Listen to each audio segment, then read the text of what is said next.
Okay.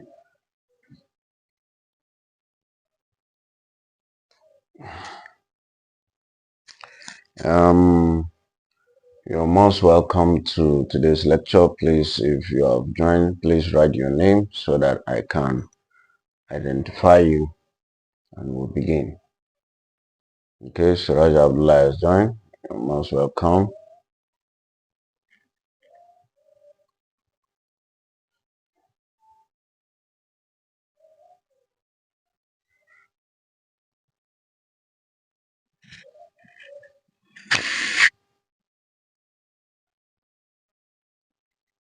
Okay, Hassana is here. Idris Sharif is here. Sadat is here. Ibrahim Hajara Mohammed is here. Mariam Mukhtar is here. Maimuna is here. Maimuna Qasim. Lois is here. Okay, you are most welcome. We need at least 30 something people, 60% of the class before we begin. Okay, Abubakar Muhammad is here. Khadija Magazi is here. You're welcome.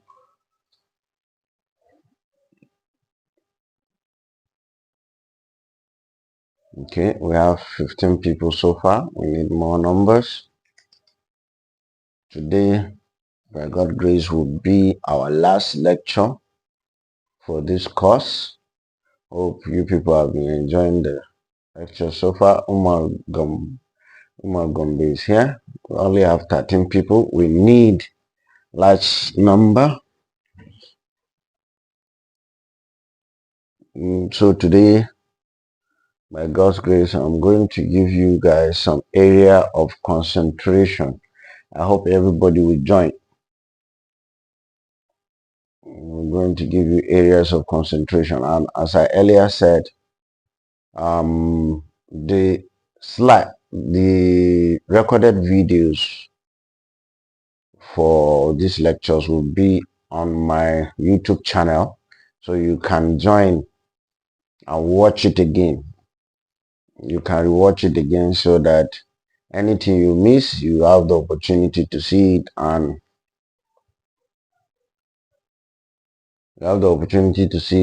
catch up with anything you have missed. So only have 30 people. I need more numbers, at least 35, so that we'll begin.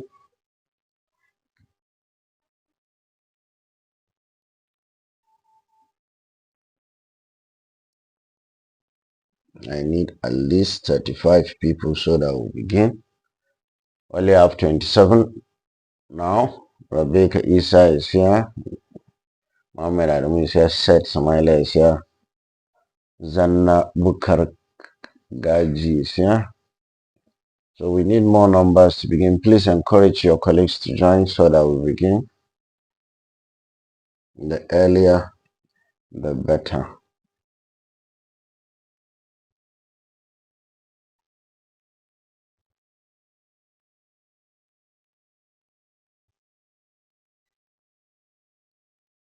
Okay. Aisha Ibrahim is here. Bilkis Abdullah is here. Aisha Inwa is here. Marcus Yakubu is here. We still Abila is here. Welcome. Still have 24 people. Please encourage other colleagues to go, because like yesterday's lecture, some of you that did not join were just disturbing me to repeat some things, repeat classification of asthma, repeat types of asthma. So please join on time. I wouldn't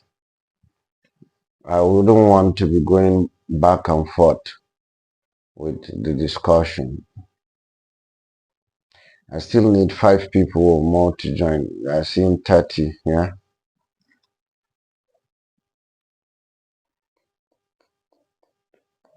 Okay, so I have 32. I'll join. I need 3 more.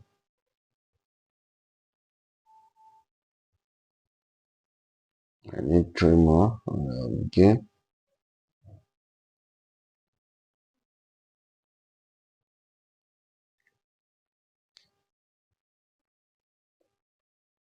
It's even reducing.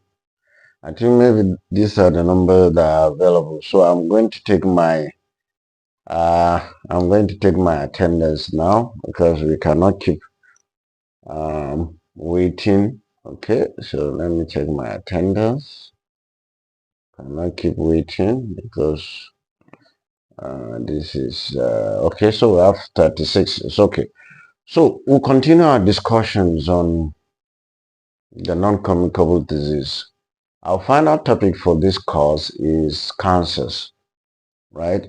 So we'll start. So after this lecture, I will give you areas of concentration throughout the lecture so that we go through it. Areas of concentration doesn't mean they are the only areas that you have questions. But what it means is that you should pay attention to those areas, right? So if you can hear me loud and clear, please write "we can hear you" or "I can hear you." If you can hear me, type "I can hear you," because today I'm using the microphone, so I have to be sure that you can hear me clearly. If you can hear me, please type "I can hear you."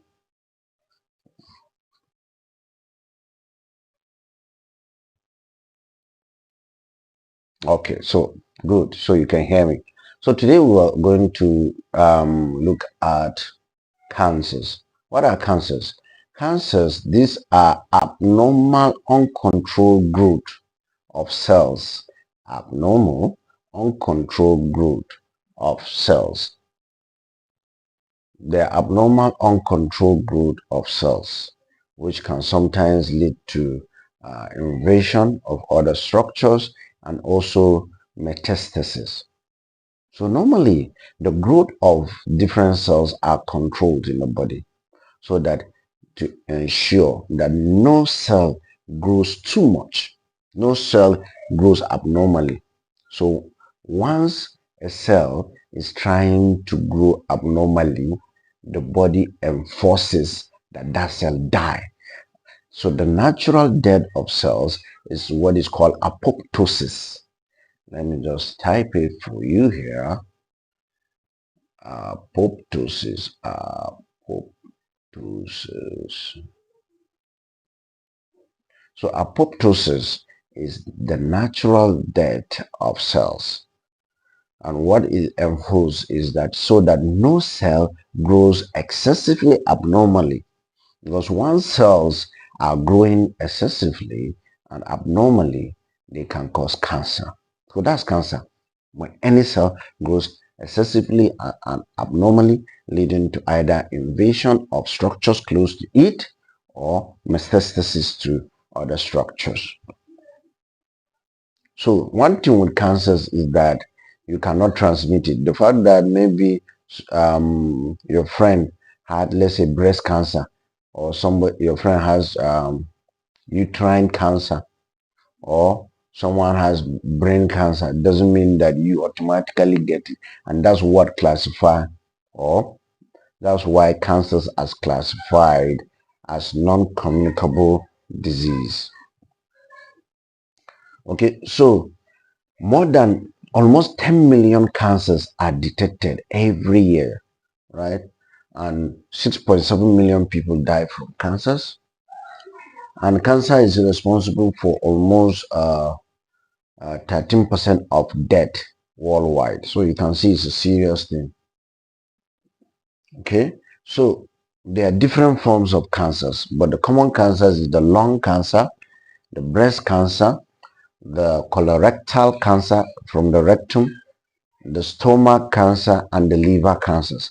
These are the common form of cancers. And cancer is a cause of spending of high income because the community or the country spends a lot of money on cancers to help people treatment. Also, that individual will spend almost his whole life saving caring for the cancer, maybe drug, chemotherapy, radiotherapy, surgery. So it is a high burden disease that cause diminishing of both an individual income and the income of the society or country. So generally, cancers may be hereditary, right? Like certain cancers that are seen in the family. Such cancers, for example, is breast cancer, right? Breast cancer has some genetic risks where if a mother had cancer, the likelihood of the child having cancer is also there. Let me give you a story. For some of you that like watching movies, you know Angelina Jolie. So Angelina Jolie has the genetic risk of getting cancers. And the fact that she has that genetic risk, she took extra step to prevent her from developing cancer since she had that risk. And what she did was to do a surgery where she removes her totally her breast tissue, right? So they did a surgery, go into the breast, remove all the breast tissue. So by removing the breast tissue, there is no way that she can develop breast cancer since the breast tissue is not there. Drastic step, right? It looks drastic, but for you that have seen people that had died from breast cancer, you know that it's a dilapidating disease, right? And cause pain even before death, right? So she took that extra step. So you people as community health workers, you know, your primary work is more of prevention than treatment or cure. So that's one of the drastic steps someone to. Okay. So then the next thing that increase the risk of cancer is immunity. People that have immunosuppression, like people with HIV, are prone to barrage of cancers. Well, cancers of the breast, cancers of the uterus, cancers of the blood, cancer of the lymph nodes, cancers of the brain. So immunity also plays an important role on the risks of developing cancer. The next thing is chemicals. People that work in chemical industry, like people that work in where they are producing fertilizer, paint, where they are producing chemicals of car, like people like mechanics, you know, they deal with a lot of chemicals. So they need protective key gear.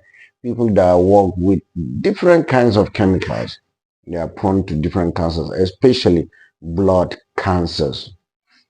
Then we talk about viral. There are different viruses that can cause cancer, one of which is the human papilloma virus. Good now that we have vaccination to the human papilloma virus. There are different misconceptions and misinformation about the use of the human papilloma virus. So what do you prefer? That's the question I usually ask people. That people develop cancer or you take the vaccine and prevent cancer. Then there are also bacteria that can cause cancers, like H. pylori that causes peptic ulcer disease. It can also cause cancer by causing gastric cancer. So first of all, it causes the peptic ulcer. If it's not properly treated, it can lead to metaplasia, abnormal development of abnormal cells, then development of cancers. Then poor lifestyle. If people that take a lot of junks are at risk of developing cancers, and also people that smoke and take alcohol. You know, alcohol can give you alcoholic liver disease and subsequently liver cancer. So lifestyle also plays an important role. So the hereditary, like the colorectal cancer, though is commoner in people in North America like USA, Canada, but we are seeing cases in this environment, right? The stomach cancer is more commoner in Korea, Japan, China, the Asian people, but also we're seeing some cases here. Liver cancer is very common in this environment, right? The hepatocellular cancer, liver. And the reason why liver cancer is common in this environment is because of the high prevalence of uh,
Okay, I think let me just remove the microphone. Can you hear me now?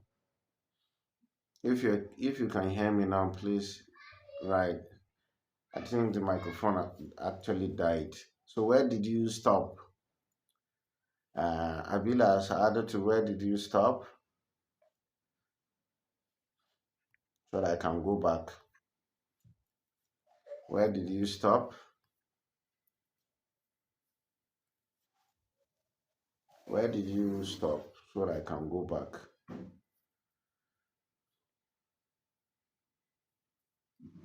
Okay, stop at stomach cancer. Okay, very good. So I said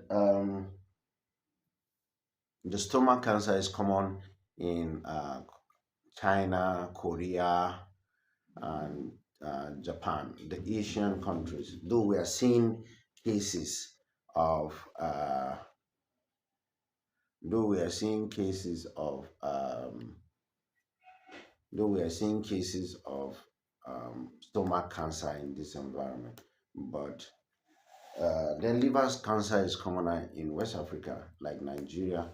Reason being, there are a lot of cases of hepatitis B infection, hepatitis C infection, and alcohol consumption. And I was saying that all of you that are part of this lecture must, as with a sense of urgency, screen yourself for hepatitis. And if you're negative, get the vaccine, get vaccinated, right? It's very, very important. And those of you that are here that take alcohol, you're playing with your life because you may not show problem now, but subsequently in your life, you may develop issues, right? So then we have prostate cancer. Prostate cancer is all over the world. We have having cases here, but it's more common in Europe and not America, right? But we are seeing a lot of cases of prostate cancer in this environment. Okay. Then we talk about HIV. I stated it earlier. HIV patients are common are at risk of different form of cancers, like lymphoma, CNS tumors, uh, endometrial cancer, ovarian cancer, uterine cancer, Kaposi sarcoma. So they are prone to different form of cancers, right? Okay, so the viruses that can cause cancer, I've already mentioned hepatitis B, which cause liver cancer. We have human T cell leukemia virus, which cause leukemias. We have human papilloma virus, which cause cervical cancer. So these are some of the viruses that can cause cancer. And I earlier said the H. pylori, which cause peptic ulcer disease, can cause cancer. How does it do that? First of all, cause the peptic ulcer disease. Then subsequently, it will cause abnormality, metaplasia. Then subsequently develop the real cancer. So H. pylori can cause cancer. That's why it is important that anybody that has been confirmed to have H. pylori should receive the triple therapy for the treatment of cancers. So before I continue, please, it's very important. I want to say it that one of the reasons why you are part of, you have subscribed to my channel is watching those videos that I've made. In those videos, there are a lot of important information in those videos. And if you're watching, you will be equipped with the information you need to counsel your patient. It will be a thing of great shame if my patients or patients that are watching the video are more informed than you, that is the health worker. You know, you'll be a tear. Well, let's say you're telling a patient that he cannot eat rice, and the patient said, okay, no, but I've watched a video from the specialist and he said I can take small rice with a lot of vegetable. Won't it be a thing of shame? So please take your time, also watch those videos so that you'll be well informed, so that your patient will not be more informed than you. It's an advice. Okay? Then we talk about chemicals that can cause cancer. We talk asbestos cause lung cancer, right? Then you talk about certain plastics, dyes, right? All of these can cause cancer. Then, of course, smoking causes lung cancer and other cancers. Then, aflatoxin. These aflatoxins are toxins that are produced by fungus that infect, especially groundnut. So, if you don't keep your groundnut well and it develop fungus develop on the groundnut, especially the one that has been peeled, you have risks of developing liver cancer. So, please, your peeled groundnut should be stored properly.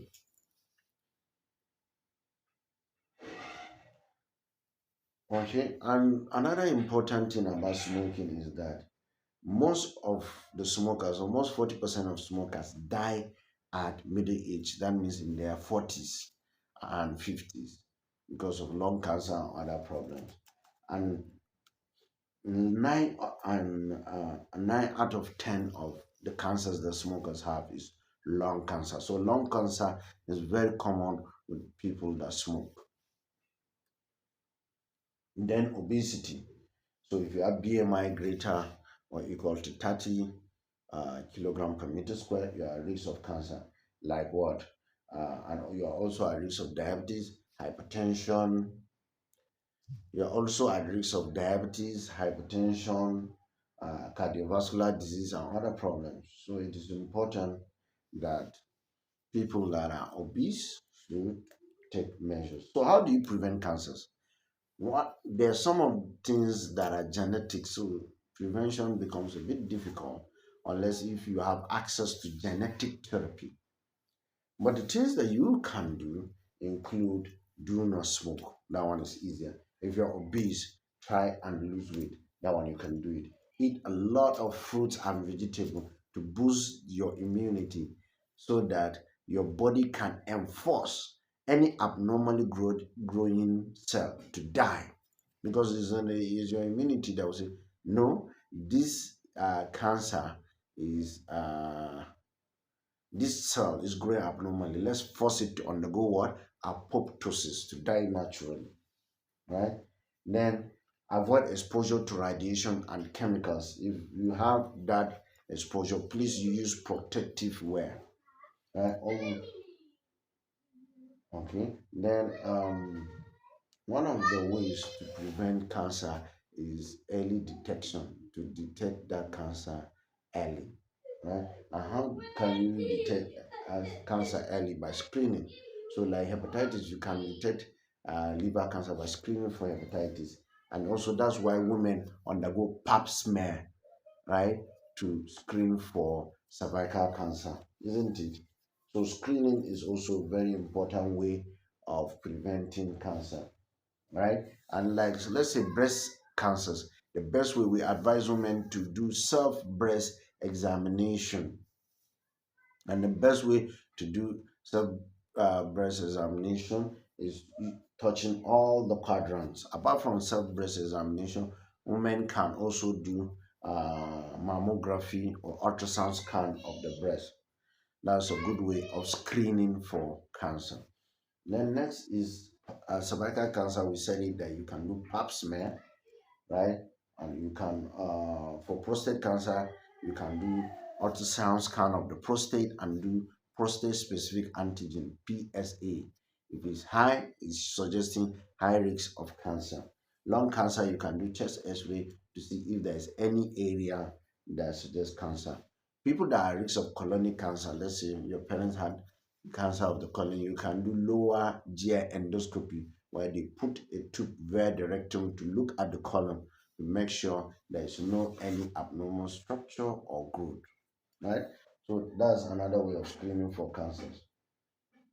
So what are the pillars of managing cancer? Before I go, there's no particular cancer that is more common in this environment, but you can do it according to sex. For women, the common cancers we see in this environment is the ovarian cancer and the breast cancer, as and then the cervical cancer. For men, it's prostate cancer, colonic cancer, and liver cancer because a lot of men have hepatitis B actually. Okay, so let's continue. So I've talked about prevention and screening. Then early detection also is important. Then treatment. Treatment, if you detect cancer early, the best thing to do is to do surgery to remove it. But if it's late, then you have to do sometimes surgery, radiotherapy, and chemotherapy. And if the cancer has already undergone metastasis, that one is palliative care. The chance of cure is almost zero. All right. So this is the end of lecture on cancers. If you have any question, please ask so that I can go over it.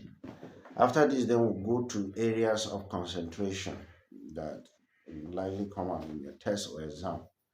So if you have question on cancers, please ask. The floor is open. The floor is open for question and answer.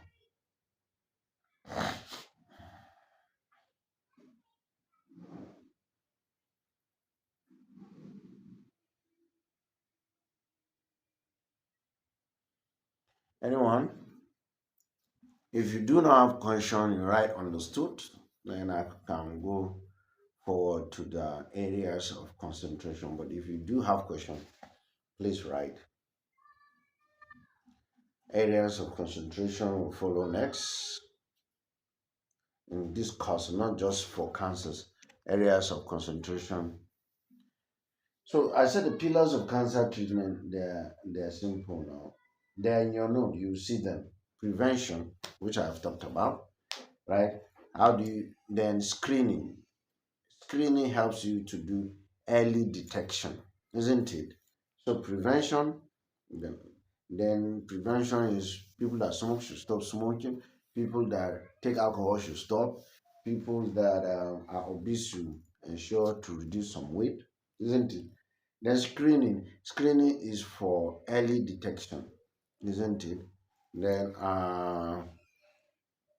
then treatment is to treat the cancer, and the treatment depends on the stage of the cancer. It could be surgery, radiotherapy, chemotherapy, or palliative care. Means palliative care means just treating to relieve pain because there is nothing you can do to help the patient at that point.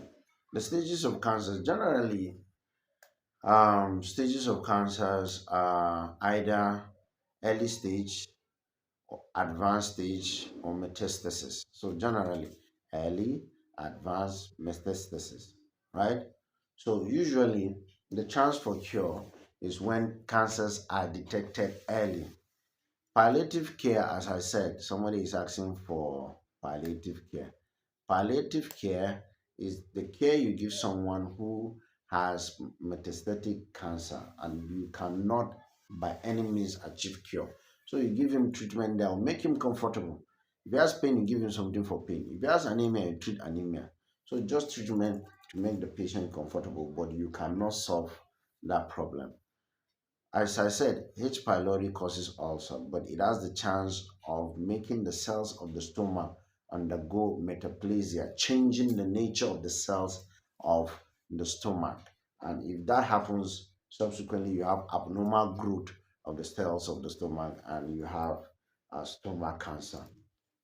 Okay, so H. pylori, if not properly handled in the future, it can cause cancer. But it's not something that happens in a day.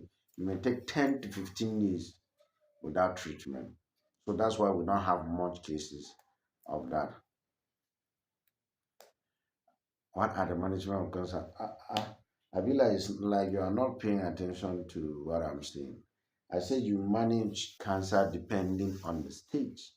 The, the stage. Some may require treatment such as surgery if it's the early stage. Some may require radiotherapy. Some may require chemotherapy depending on the stage. And some who have metastatic cancer is advanced. Um, so the signs of cancer depends on the cancer now. There's no particular sign of cancer, but generally, if someone is losing weight, having poor appetite, losing weight, poor appetite, right? And having anemia. These are one of the warning signs of any kind of cancer. Losing weight, losing weight, uh, anemia, poor appetite. Three classical, what which you see in any type of cancer, but the specific symptoms and signs depending on the type of cancer. All right. Okay. So someone has is cancer inherited? Equal. Are you just joining the lecture? I've given example now. I like breast cancer and some other cancers that can be inherited. I even started by giving example of Angelina Jolie, that actor.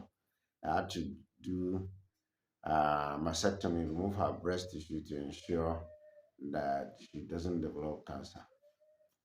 Please try and be paying attention, please.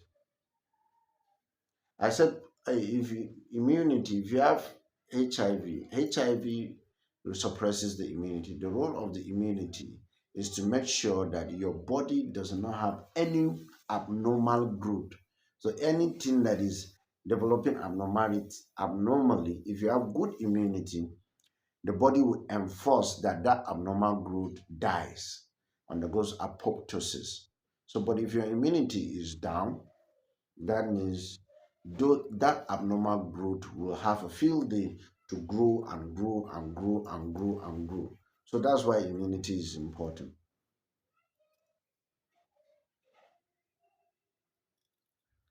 No, there's not any issue of food that cancer people should avoid now. It depends on the type of cancer.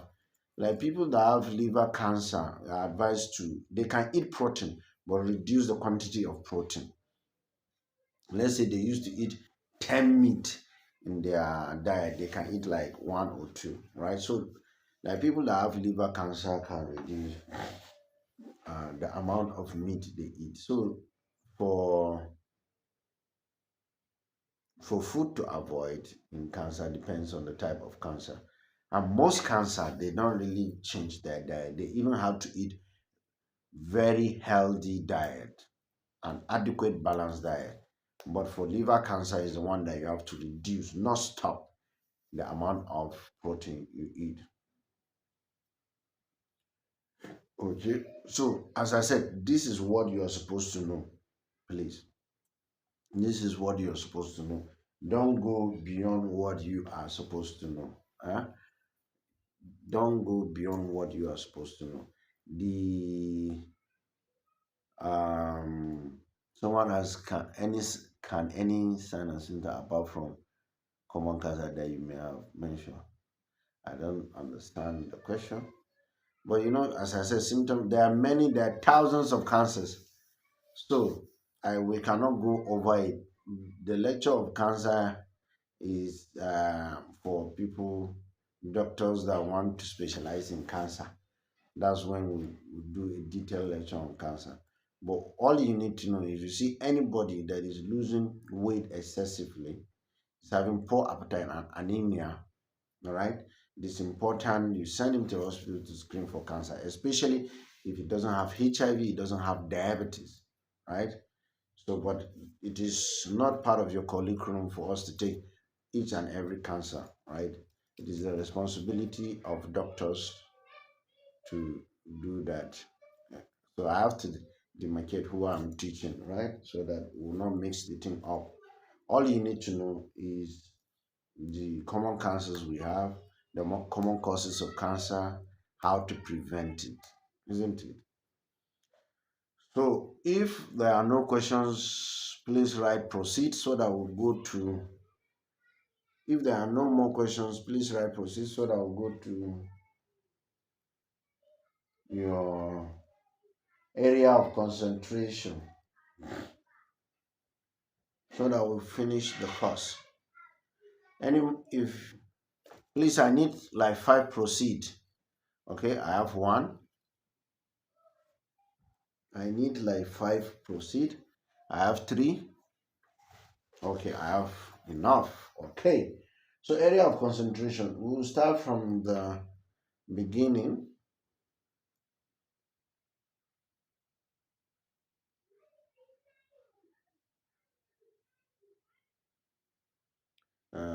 take a minute. Please wait. Okay. So first area of concentration is how to differentiate between communicable and non-communicable diseases. It's a very important place that I can ask you a multiple choice question here or best of five question here. Differences between communicable and non-communicable disease. Let me give you an example. I can say um, we, which type of disease is transmitted or contagious? The answer should be communicable disease. So on your slide number 5 is about non-communicable and communicable disease, the difference.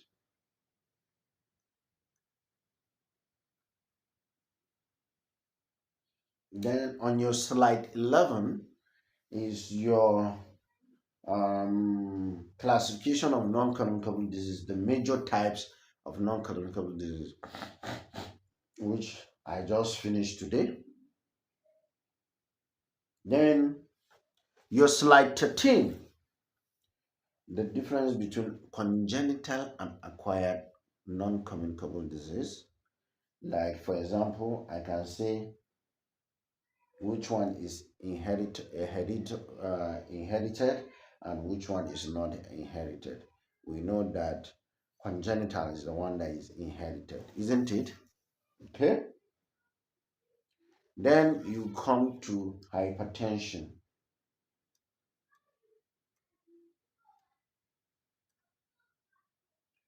On your slide 19, where we talk about the classification of hypertension, primary and secondary. Primary being the one that is idiopathic and is inherited, while secondary is the one that is not inherited and is secondary to different diseases such as renal, cardiac, endocrine diseases, and the rest, isn't it? So, slide 19. Slide 20, you must know slide 20, GNC classification of hypertension, where we talk about from normal BP to stage 2 hypertension. You must know that.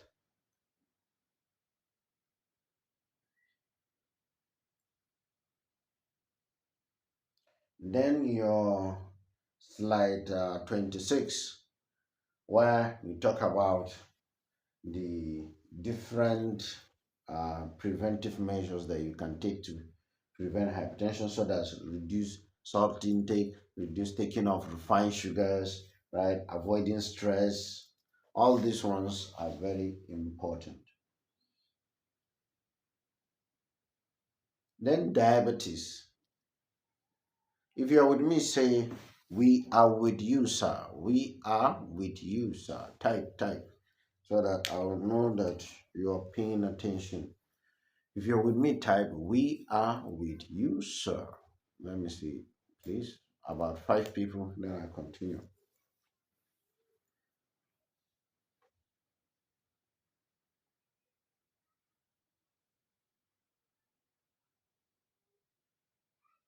Okay, I have 3. Okay, so good. So for diabetes, your slide 31, where I explain what normal fasting blood sugar, normal random blood sugar, normal glycated, you must know it. Then slide 32, what is pre-diabetes, you must know it, right? Like we said, glycated of 5.7 to 6.4% is pre-diabetes, you must know that. Then definition of diabetes, that's slide 33. What is diabetes? And I told you before, even though we are going to do it in revision, I don't ask direct question. I ask a scenario, give you a story, then give you values, right? So slide 33 is about what defines uh, diabetes. It's also there. So today, because I'm giving area of concentration, I have 47 people joining the lecture. I've already taken my attendance, and I know people that have not been joining my lecture. So joining today will not make much difference. I've already decided the mark I'll give people that have been attending. Okay, so slide 33 is um, definition of diabetes. Slide 34 is type of diabetes. Okay, that one, don't worry about that one. But slide 35 to 37, giving you the characteristics of different types of diabetes, is important that you know. Okay, then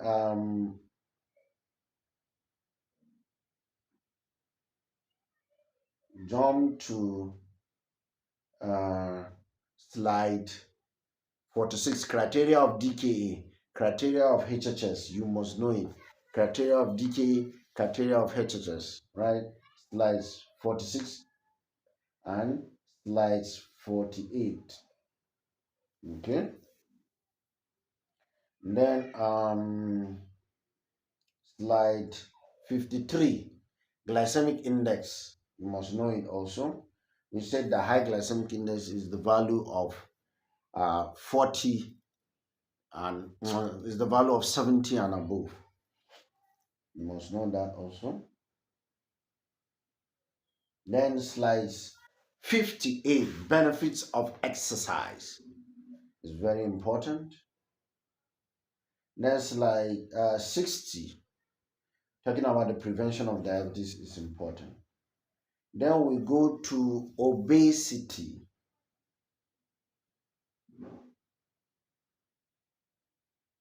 So slide 71, the types classification of obesity based on body shape, the android and gynecoid obesity, very important. You should know about them. And android and gynecoid obesity. Then you should know how to calculate BMI, right? And how the normal value for BMI and the normal value of waist circumference is very important. Then slide 91, the management of obesity. Slide 91, the management of obesity. Then we'll come to the respiratory system, the types of COPD. Slide 100, very important. Then slide 106, difference between bronchitis and emphysema, very important. Okay.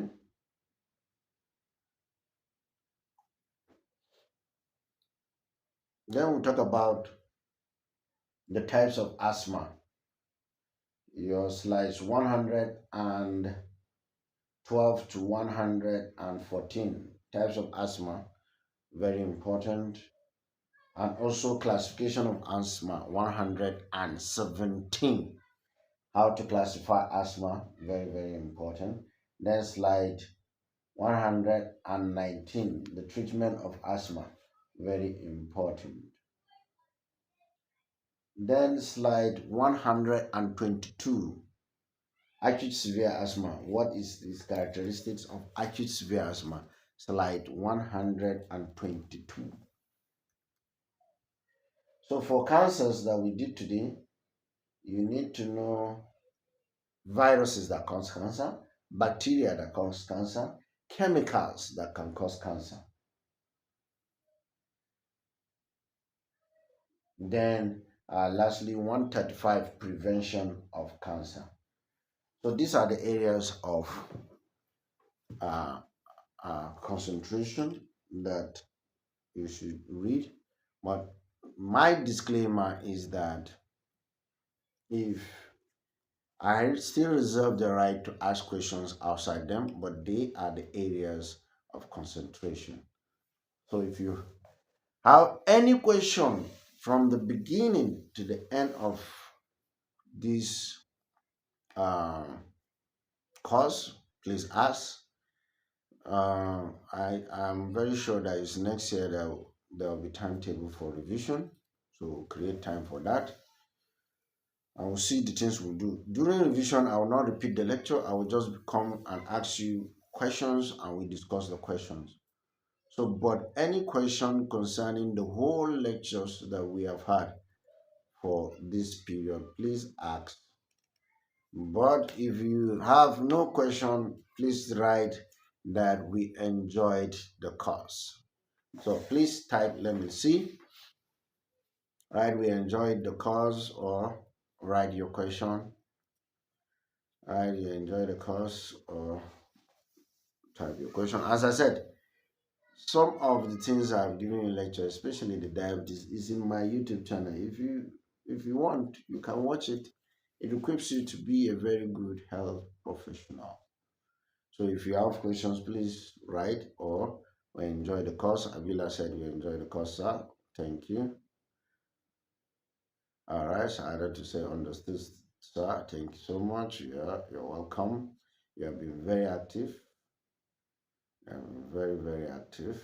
Avila Saadatu. Okay. All right. Pfizer also wrote we enjoy the course. Okay. If I get 10, we enjoy the course. That will be the end of the course. So if you have question, you write now. Now I have 7. I have 9. If you have question, you type. I have 9. All right. So I have my number. So I want to thank you all for participating. I want to thank everybody that has been part of this lecture. This group, you are very dedicated and hardworking, right? You are very dedicated and hardworking, and I appreciate that. Um, for using this opportunity, though I'm on leave, but you people are so hardworking. You wanted us to finish the course. I want to commend all of you for participating and being very, very active. It's very commendable. If you keep up with this attitude, I have no doubt that you are going to be my good ambassadors in your clinical practice, in your PhDs, in your general hospitals, and whatsoever place you work. So I want to say that please enjoy your holiday. We'll likely see physically by God's grace next year, and we'll begin our revision and discuss in detail. Please, my door is open. If you want to reach out to me or you have a personal question, please ask. And if you watch any of my videos, you have questions on that, you can comment and I'll make sure I answer. All right, so please take care of yourself and have a nice holiday. Bye bye.